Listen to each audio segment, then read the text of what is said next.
organization, how do we access to it? And so they asked 158,000 employees from it's actually 64 companies and 104 countries to give their ideas for new products. Now, I think this probably says something about the culture, because they didn't get teams of people working together to offer new products and services or ideas. They had 158,000 people competing with each other to be heard. So what IBM had to do then was to put some technology over the top of that to group the 158 ideas into about 100 ideas, of which they picked 10, which resulted in 10 new businesses. So the important thing here is when you start to think about how do you use social media in an organisation, what's the culture of the organisation? So in the Air New Zealand example, we saw people took the initiative to start working collaboratively. In the IBM environment, it was competition. Modular response, and so that's how you support day-to-day operations. And the Air New Zealand example I gave is an example of that.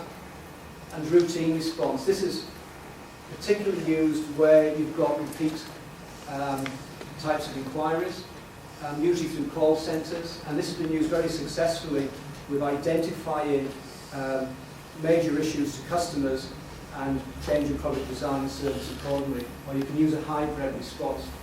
So the point really I'm making here is even though social media is quite new, what is happening, lots of tools are now being developed that can enable organisations to start taking a planned approach to how you start to adopt social media.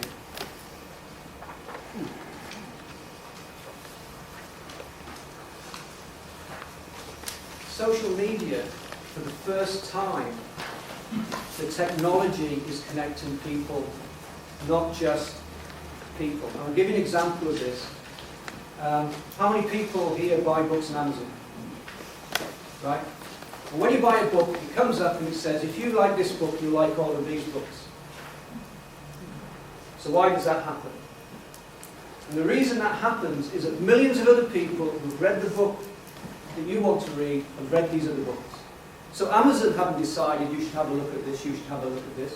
Millions of unconnected people have decided and give you that guidance. And that's called folksonomy. Now, imagine this in an organisation. If you're looking for some information or some knowledge, and you put that into your intranet, and it comes back and says, you need to look at these documents, and you need to speak with these people. And that's really what the power is of the Google search engine. It's the knowledge of millions that can give direction to an individual. And this technology can be used and replicated inside organisations on intranet.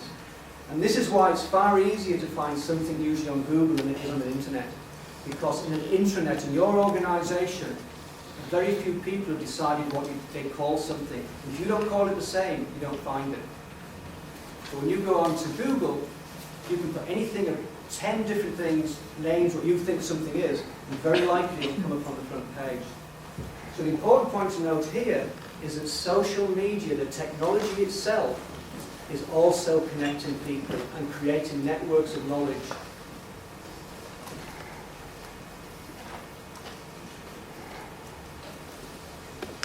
On the left, under the traffic lights, you have a list. And can everyone see that? Can you read it? In the back? Okay. On the left is typically what we call an industrial style organisation, command and control. On the right, we have a knowledge aid organisation. Most organisations are on the left-hand side. They're industrial-based command and control organisations, but using quite heavy silos. Now, a good way of demonstrating this is the traffic lights. In a command and control organisation, you come up to a red light and there's no traffic coming, what do? It's a red light, there's no traffic, you sat in your car, what do? You stop. If you're in a roundabout and you come to the junction and there's no traffic, what do? You go. This is a key difference between a command and control organisation and a knowledge age organisation. It's given the power or the ability of people within the organisation to make a decision and take an action. And so if you look at in the middle of the diagram, the grey bars, if you think of those as slides, and you're thinking of moving an organisation from hierarchical to one that's more process and trust-driven, or one that's the work is prescriptive and directed to more innovative self-motivation, there's various combinations of social media tools that can start to make that shift. The other key point here I'd like to make is about change. What happens in industrial organisations, about every 2 or 3 years, there's a revolutionary change. There's a restructure. There's a new IT system goes in. And it's usually quite disruptive, and it may or may not improve the organisation. In a knowledge age organisation, change is evolutionary. And this is what's happening with social media. Social media is coming into an organisation gradually, and it's growing organically, and it's making that change in a sustainable way. There's no quick stop-start, and it will continue doing that.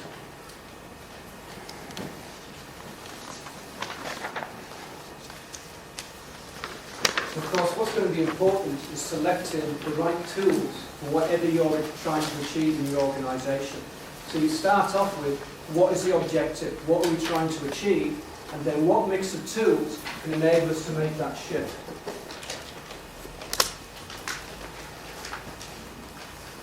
In the first step, organisations tend to use Web 2 tools. Those that are being used in the public space: Facebook, Twitter, YouTube, LinkedIn, Google Docs, Skype. In the second stage, organisations start to use vendor-developed tools to manage the web-based tools, Web 2 tools. So you have Clarabridge, which is a sentiment text analysis, which is used to understand what the market's saying about the products. You've got Crowd Control HQ, which is used by West Midland Police, and this manages and gives visibility to all of the social media accounts.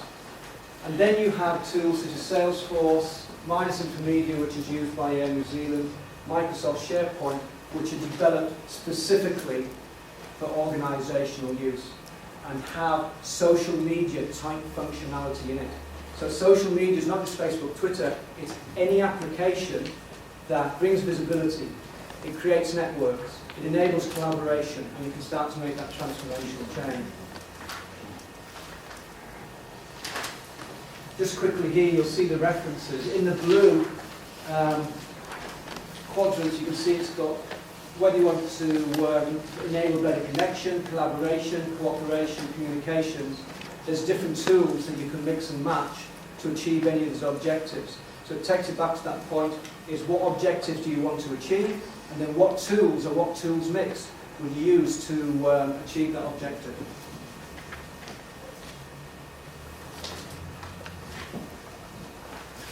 The library's doing some interesting work here at Birmingham City Council, and one of the things they've been looking at is using a mix of social media tools, but how do they integrate those tools into existing ICT systems? Because at the moment, a lot of social media, because it's brought in, it's Facebook, it's Twitter, it's something that's separate. But how do you then take that functionality and integrate it into your own IT system? Because you own your IT system, you don't own Facebook, you don't own Twitter.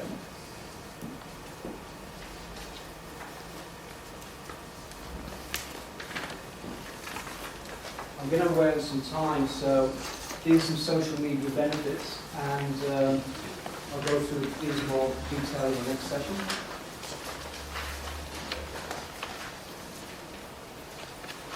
Measuring. This is some work done by Forrester Research on the use of Yammer and the return on investment. So a lot of organisations are spending quite a bit of time now looking at what the spend is on social media and what are the benefits in dollar terms. I'm a little bit sceptical about this one, as I think it was Yammer that paid for the research. Some quick points here. Quantitative measurements of return on investment. If we look at the top, this was taken for the Sockton report, is that you've got to see what it costs for web, 27p, a phone call, £3.22, face-to-face costs typically 6.65. Social media can help reduce those costs, and BT, for example, with their Debatescape project, they estimate 181% return on investment. Those quantitative measurements have some value, but it's not where the most value is. So, for example, if we take email, we're looking at email 15 years ago and say what advantages it, how do you actually get the cost benefit from it? How many people can now do the job without email? And so what's happened, especially in the commercial sector, they recognise the importance of social media, but how do we actually measure its cost benefit? And there's a lot of research happening at the moment, especially in marketing, to actually put dollar value against the use of social media.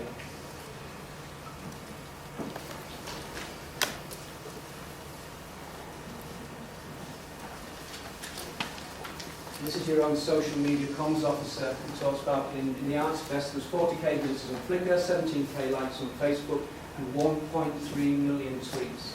So you've got some statistics there of how people are engaging with you. We then have to look beyond that as actually what is the value to the organisation, engagement and change.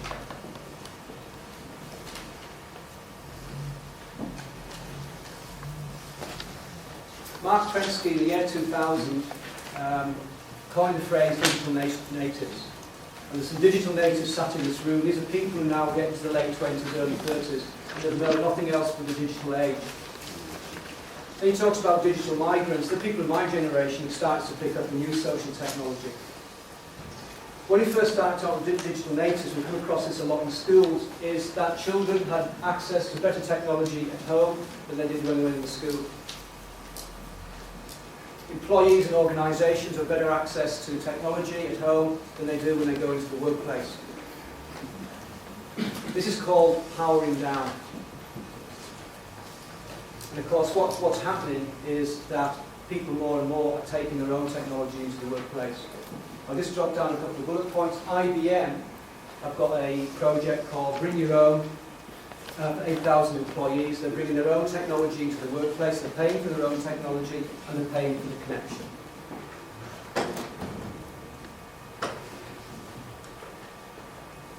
This is to say, as people start to use technology to blur workplace and social space, pros and cons I've already mentioned. And I've also talked about the success of organic growth, but it's coming from outside the organisation to digital natives and digital migrants that are bringing their own technology into the workplace. It's change agents. It is they who are bringing, it's you who is bringing the technology into the workplace. You are the change agents. You are making this happen.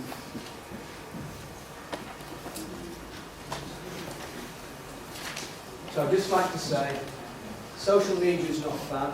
Social media sites, Facebook, Twitter, may come and go. Just so that's come up. But the genie is out of the bottle. This is here to stay.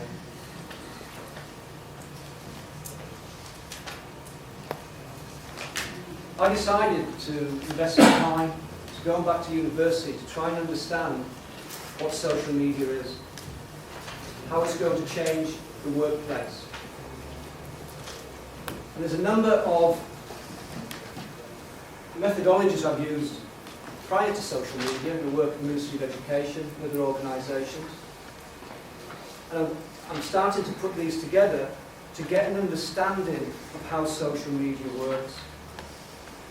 How do you measure its success? How do you know it's making a difference? Action research. Does anyone here have education background?